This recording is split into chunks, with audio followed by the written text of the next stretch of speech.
حضرت بایزید بسطامی رحمت اللہ تعالیٰ علیہ فرماتے ہیں کہ رمضان کا مہینہ تھا تو میرے بسطام میں نا سارے میرے ہاتھ چومنے والے تھے. ہاتھ چومنے والے بڑے اچھے ہوتے ہیں، لیکن کبھی کبھی دل کرتا ہے کہ بندہ تنہائی میں بیٹھے اکیلا، کوئی نہ ہو، ایک بندہ ہو ایک اس کا رب ہو. کبھی کبھی دل بابا بلے شاہ صاحب نے بھی کہا اٹھ بلیا چلو تھے بس یہ جتھے بس دینی سارے ہی انے، نہ کوئی ساڈی ذات پچھانے نہ کوئی سانو مننے. تو حضرت بایزید فرماتے میرا بھی دل کرتا تھا آج وہاں جاؤں جہاں کوئی جاننے والا نہ، اور وہاں جا کے نہ میں رمضان کا مہینہ تھا تو دل کیا کہ وہاں جا کے روزے گزاروں جہاں ہاتھ چومنے والے نہ ہوں، ذرا کھل کے عبادت کروں. فرماتے ہیں میں دور بسطام سے نکلا، ایک مسجد میں جا کے اعتکاف بیٹھا، پورے مہینے کا اعتکاف. پہلے دن مسجد میں گیا، نمازی پوچھنے لگے بابا جی روٹی کہاں سے کھاؤ گے؟ میں نے کہا کہ میرا اللہ دے گا. نہیں کہتے کہ بابا جی فکر نہ کرنا روٹی آ جائے گی. کہا روٹی کہاں سے کھاؤ گے؟ کہا اللہ دے گا. کہنے لگے اللہ تو دے گا پر کس طرح؟ تو آپ فرمانے لگے آپ مسلمان ہیں، آپ کو سمجھنا چاہیے کہ اللہ وسیلے کو پسند ضرور فرماتا ہے پر اللہ وسیلے کا محتاج نہیں. وہ اگر چاہتا ہے تو پھر بے حساب ہی عطا فرماتا ہے، تو وہ دے گا انشاءاللہ. کہنے لگے جی دے گا تو صحیح پر کس طرح؟ آپ فرماتے ہیں میں نے سمجھایا، دو نمازیوں کو زور کے وقت سمجھایا تو دو پھر اثر میں پوچھنے لگ گئے کہ بابا جی ادھر ہی رہنا ہے پورا مہینہ؟ کہا ادھر ہی رہنا ہے. تو روٹی نے کہا اللہ دے گا. انہوں نے بھی پوچھا کیسے؟ ان کو بھی میں نے سمجھایا. وقت ہو گیا مغرب کا تو دو تین نمازی پھر پوچھنے لگ گئے حجی ہے، نمازی ہے، صوفی درویش قاری ہے، پر یہ بتا کہ تیرے من کا تعلق بھی جڑا ہوا کہ نہیں؟ تیرے اندر سے آواز بھی توکل علی اللہ کی آتی ہے کہ نہیں؟ یہ بھی تو غور کرنا. حضرت بایزید کہتے ہیں میں تنگ آ گیا. میں نے معلوم کیا کہ یہ ساتھ ہر کس کا ہے؟ بتایا گیا یہودیوں کا ہے. میں نے کسی ذریعے سے ان سے رابطہ کیا یا میں خود چلا گیا. میں نے ان سے رابطہ کر کے کہا کہ تمہارے گھر میں کوئی کام کاج کرنے والی عورتیں تو ہوں گی؟ کہا ہیں. میں مجھ سے پیسے لے لو، بس 2 روٹیاں سویرے مل جائیں سحری میں، 2 شام کو مل جائیں. میں سرکے سے کھاؤں یا کسی چیز سے تناول کروں، 2 روٹیاں مجھے صبح شام پیسے لے لو. ماتے وہ مان گئے. اب میرا دل کرتا تھا کوئی نمازی مجھ سے سوال کرے تو میں ذرا اعلان کر دوں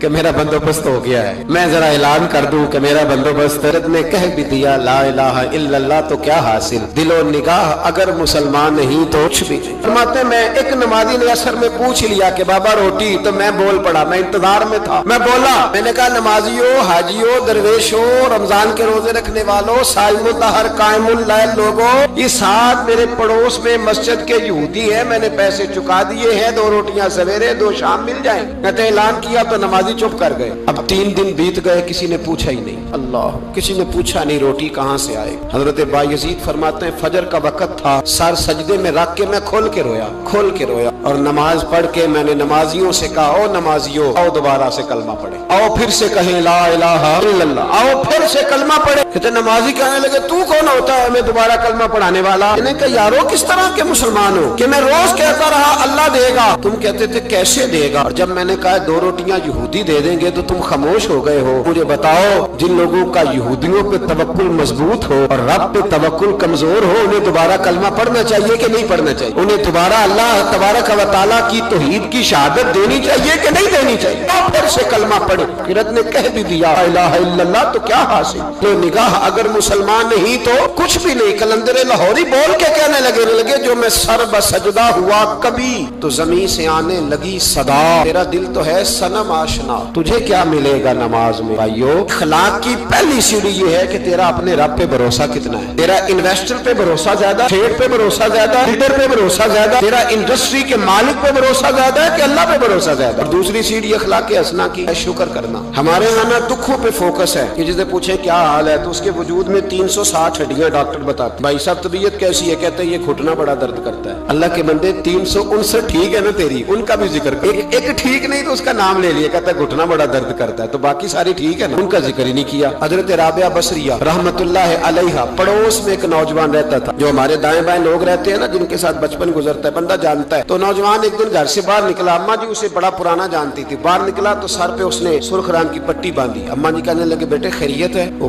گھر پرانی جو مائیں ہوتی تھی نا وہ جانتی تھی بچہ کس کا ہے، والد کا نام کیا ہے، دادا، بیٹا خیر ہے؟ اماں جی سر میں درد ہو رہی تھی شدید تو پٹی باندھ لی. تو اماں کہنے لگی بیٹے عمر کتنی ہو گئی؟ لگا 35-40 سال. بیٹے 35-40 سال میں کبھی درد تو نہیں ہوا؟ کہ نہیں. اماں جی فرمانے لگے 40 سال اللہ نے صحت دی، تو نے شکر کی ایک پٹی بھی نہیں باندھی، اور آج درد ہوا ہے تو شکوے کی پٹی فوراً ہی باندھ لی ہے تاکہ سارے زمانے کو بتاتا بھی کہ بڑی درد ہے بڑی درد ہے. 40 سال میں کوئی شکر کی پٹی بھی باندھنی، پتہ چلتا کہ تجھے اللہ تعالیٰ کا شکر بھی تیرے پاس. حضرت جناب عیسیٰ علیہ نبینا علیہ الصلوۃ والسلام گزر رہے تھے. ایک شخص زمین پہ لیٹا، اس شخص کی دونوں آنکھیں بھی कोई नहीं, दोनों पैर भी नहीं और दोनों हाथ भी नहीं। लोग उसके गिर्द खड़े हैं और बंदा पता क्या क्या क्या कह रहा है, या अल्लाह तेरा शुक्र, या अल्लाह तेरा शुक्र है मालिक, अल्हम्दुलिल्लाह अला कुल्ल हाल, तेरा शुक्र शुक्र। लोग बड़े हैरान देख रहे थे तो जनाब ईसा अलैहिस्सलाम ने पूछा किस बात पे हैरान हो? कहा हजरत जी हैरान है कि बंदे की आंखें भी कोई नहीं, दोनों हाथ कोई नहीं, दोनों पैर कोई। जरा गौर करना, जिसकी एक उंगली कटी होती है सारी तवज्जो उसी पे रखता है, दोनों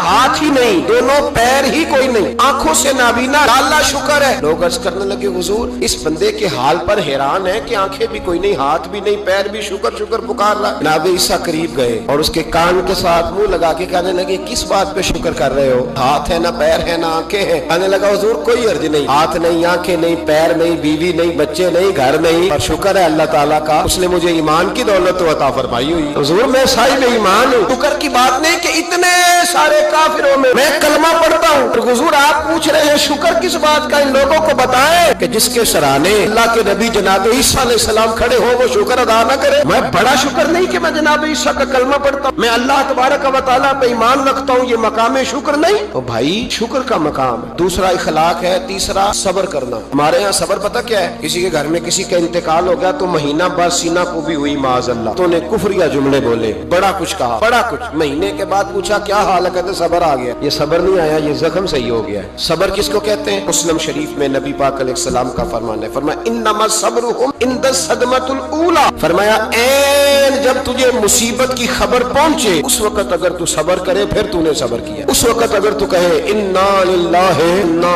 इलैहि राजिऊन तूने, फिर तू सब्र है। अगर 1.5 महीने के बाद 6 महीने के बाद सब्र नहीं आया फिर तो जख्म सही हो, फिर तो आंसू ही खुश्क हो गए। सब्र ऐन मुसीबत के वक्त, ऐन जब मुसीबत आए तो सब्र करने का नाम सब्र है। अंदर हौसला पैदा करें, सब्र पैदा करें। हमने जो अल्लाह से नेमतें ली है वो पैसे जमा करा के नहीं ली माज़अल्लाह, उसने अपने फजल से दी है और जब चाहता है अपने करम से वापस भी ले लेता है। अपनी जिंदगी में हौसला पैदा करें। और एक बात और, सूफिया किराम, औलिया किराम ये फरमाते हैं कि दुख इंसान को अल्लाह के करीब करते हैं। आपको न भी समझ आई तो जुमला बड़ा मजेदार है। दुख इंसान को अल्लाह के करीब करते हैं, सुख बंदे को अल्लाह से दूर करते हैं। याद रखना, जिनको दुख कोई नहीं ना होता तो बैतुल्लाह के गुलाब को पकड़ के भी नहीं रोते। जो तड़प रहे होते हैं ना, तड़प रहे होते हैं, सिसकियां ले रहे होते हैं, उनके करीब जाके पूछो बाबा क्या मसला है, तो कहते हैं बेटी ससुराल में दुखी है, बेटा जवान है पर बे औलाद है। दुख है ना जिन लोगों को, उनके पास दर्द है, उनकी आंखों में आंसू है, लेकिन जो सुखी है उनका माहौल उनको उनके मामला सख्त हो जाते। हजरत अय्यूब अला नबीना अलैहिस्सलाम अल्लाह के पैगंबर, अल्लाह ने बेटे भी दिए, खेत भी दिए, बहुत ज्यादा जानवर भी दिए, बड़ी दौलत, बड़ा कुछ। रब आजमाता भी है, उसका निजाम है, जितना को उसके करीब होता है उतना ही ज्यादा आजमाता है। फरिश्ते अर्ज करने लगे मौला नाबे अय्यूब, अल्लाह करीम ने फरमाया ये मेरा दोस्त है, अय्यूब मेरा नबी है, मेरा पैगंबर है, मेरा दोस्त है। तो फरिश्ते अर्ज करने लगे मौला जो उसको इतना नवाज दे उसने दोस्त तो बनना ही होता है। एक रवायत में 7 बेटे, एक में 14 बेटे, खेत खलियान बाग बड़ा कुछ, तो दोस्त तो बनना है। तो रब करीम ने फरमाया जाओ अजमा लो जाके। कौन कह रहा है? यारी तेरी सोना ते अजमैशां तेरियां अग, ए सोना परखिया जावंदा ही पहलो नाल अग्गां दे लागा अजमा लो। आ गए दिन में सारे बाग उजड़ गए, जल गए खेत। एक दिन लगा, बनने में वक्त लगता है, उजड़ने में वक्त नहीं लगता। एक दिन लगा तो जानवर एक बीमारी से सारे मर गए। जनाब अय्यूब घर से बाहर निकले, वापस आए तो सारी औलाद की लाशें पड़ी। बड़ा मुश्किल मसला है, लेकिन जुबान पे एक ही लफ्ज है इन्ना लिल्लाहि इन्ना इलैहि राजिऊन। हजरत अय्यूब सब्र से, हौसले से, इत्मीनान से। इस पर बस नहीं, अल्लाह के नबी पैगंबर यहाँ तो जो 5 नमाजें पढ़ता है वो कहता है मुझे बुखार कैसे हो गया, हालांकि मैं नमाजी हूँ। मैं तो रोजाना सुबह कुरान शरीफ खोलता हूँ, फिर भी हजरत जी मेरे घर के अंदर बीमारी का क्या लेना देना। हजरत अय्यूब बीमार हो गए, 1 2 3 4 हफ्ते, महीने, साल नहीं, 16 साल बीत गए बीमार। 16 साल बीत गए, 16 साल। हजरत अय्यूब अलील है। एक दिन ज़ौजा करीब आई तो कहने लगी आप अल्लाह के नबी हैं, आप जो भी दुआ करें मालिक कबूल फरमा लेता है, दुआ करें आपको शिफा दे दे। जनाब अय्यूब फरमाने लगे एक बात तो बता, शिफा कितने दिन रही? कहने लगी 60 साल। मैं खेत खलियान औलाद माल दौलत कितना अरसा रहा? कहा 60 साल। 60। आप फरमाने लगे बीमारी को कितने साल हुए? कहा 16 साल। फरमाने लगे जरा मुझे तकलीफें और बीमारियों को भी 60 साल हो लेने दे, फिर दुआ भी मांग लूंगा। बराबर तो हो ले, ये तो सिर्फ 16 हुए, 60 हो ले दुआ मांग लूं। और फरमाने लगे दुआ मांगनी चाहिए पर मेरे रब को पता है अय्यूब किस हाल में है। बस जुबान पे ये लफ्ज आए तो अल्लाह ने फरिश्तों से फरमाया तुमने जांच लिया है, लियबलुवकुम अय्युकुम अहसनु अमला। चल गया, मौला चल गया। फरमाया जाओ अब मेरे बंदे को नवाज दो। बस मालिक बेनियाज है ना। बंजर जमीनें फिर से आबाद हो, फिर से जानवर आ गए, वही लहर बहर हो गई। बेटे भी अल्लाह ने दे दिए, माल दौलत जायदाद हर चीज, घर में बैठे शिफा भी हो गई। हजरत अय्यूब की जौजा करीब बैठी है, सुखों के दिन आ गए, पूछने लगी अय्यूब एक मसला पूछना है, एक बात जहन में आई, इजाजत दे तो दरियाफ्त करूं? फरमाने लगे पूछो। तो जौजा अर्ज करने लगी हुजूर बतलाइए दुख अच्छे के सुख, दुख अच्छे के सुख। तो जनाब अय्यूब फरमाने लगे दिन सारे अल्लाह के, दिन सारे अल्लाह, दुखी रखे तब भी मेहरबानी, सुखी रखे तब भी फजल ठीक है, पर अगर मेरे दिल का हाल पूछे ना तो दुख बड़े अच्छे थे, बड़े अच्छे थे वो दुख। कहा हुजूर दुख अच्छे थे? जनाब अय्यूब फरमाने लगे जब मैं बीमार था तो मेरा रब 24 घंटे में एक दफा मेरा हाल पूछा करता था। रब पूछता था अय्यूब तेरा क्या हाल है? रब पूछता था, खुदा खुद मीरे मजलिस बू, अल्लाह पूछता था। फरमाते 12 घंटे इस मजे में गुजर जाते थे कि मेरे रब ने मेरा हाल पूछा है। 12 घंटे इस कैफ में बीत जाते कि अल्लाह ने हाल पूछा। फरमाया अगले 12 घंटे में इंतजार करता रहता था कि रब दोबारा कब हाल पूछेगा। फरमाया 24 घंटे में एक दफा पूछता था। दो बार उम्र दराज मांग के लाए थे 4 दिन, 2 आरज़ू में कट गए तो इंतजार में। तो फरमाते हैं बस ये इस तरह हाल गुजर जाता था। फरमाने लगे शिफा तो हो गई, सेहत तो हो गई, खेत खलियान तो हो गए, पर अब मेरा रब मेरा हाल तो नहीं ना पूछता। सब्र करना सीखे, हौसला पैदा करें। छोटी छोटी बातों पे, छोटे छोटे मामलात पे रोने लगना और छोटी छोटी चीजों को आड़ बनाकर नाशुक्री कर, सब्र पैदा करें।